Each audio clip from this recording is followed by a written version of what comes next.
Good day and welcome back to another DBZ Dokkan video. In this video we're going to be taking a look at Life and Death Battle Android 16 and 18 and how good they are at 55% in the hidden potential system in DBZ Dokkan Battle.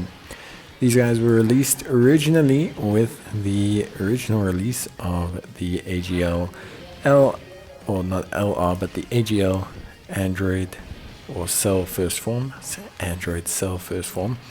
And yeah, basically they originally came out with them. They were designed to kind of operate on his team. They are a very interesting unit in terms of design, but unfortunately not necessarily a very interesting unit in terms of performance, at least not by today's standards. They're in a weird space because essentially where they thrive the most is having a hybridization of characters on your team. So they actually perform best technically when they are, for example, in a rotation that has a super and an extreme character.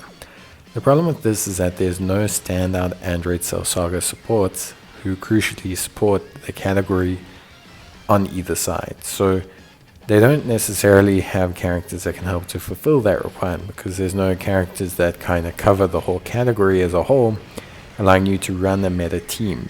Your team generally gets stuck as either extreme based with androids or super based with Super Saiyans and Gohans and Gokus and hybrids and everything.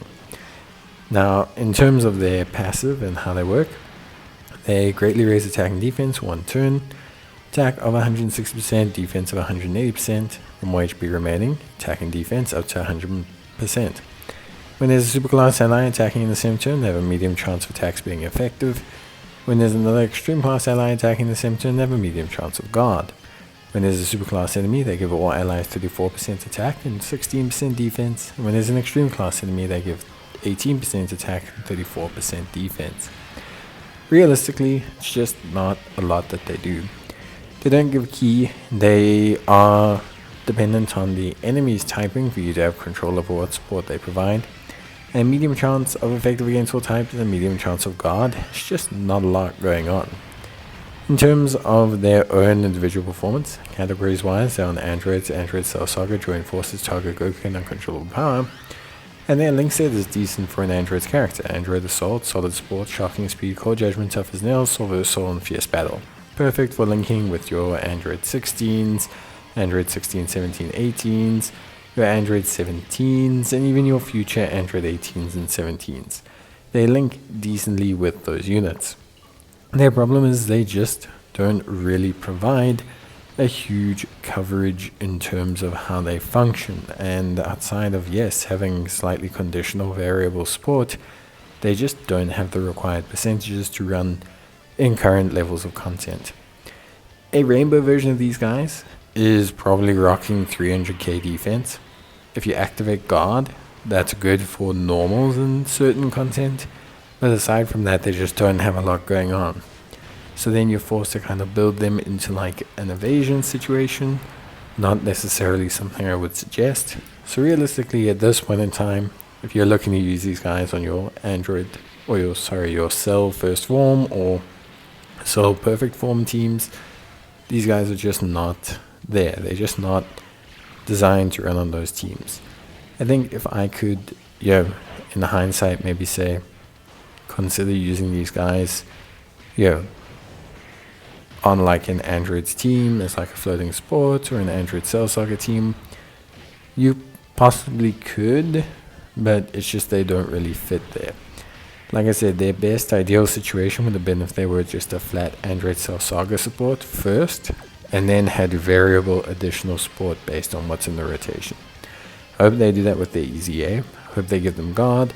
Hope they just say, hey, they're a flat 50% Android Cell Saga support, and then they also give additional etc. based on super or extreme based allies.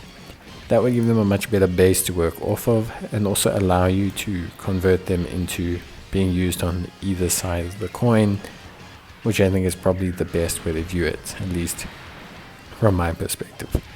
Obviously, it depends a lot on how you view everything, and I do understand that people necessarily may not be keen on, may not necessarily be keen on using these guys right now just due to their stat limitations, and I do completely understand that. For me, they're an interesting concept, and I do think they need to do more units like this, where you have a lot of flexibility in what they provide. But if you're not going to do that with units that, at least even when they first came out, that they didn't have the teams to work with, I think it's very difficult. Like, when they first came out, your options were always an extreme lead, because Android Cell Saga has always been led by cell units. Then maybe you could put them on Trunks' team, but then they just didn't have enough. They don't have the link set to provide for Trunks' team. So yes, you could put them on the team, but then who would you put them with? Okay, into Android 16. That's maybe fine, but then he's very reliant on having a Gohan on the team. So when you make these super conditional units, I think you need to be very specific, give them very strong abilities in certain roles, and giving them a little bit of everything like they kind of did here isn't great.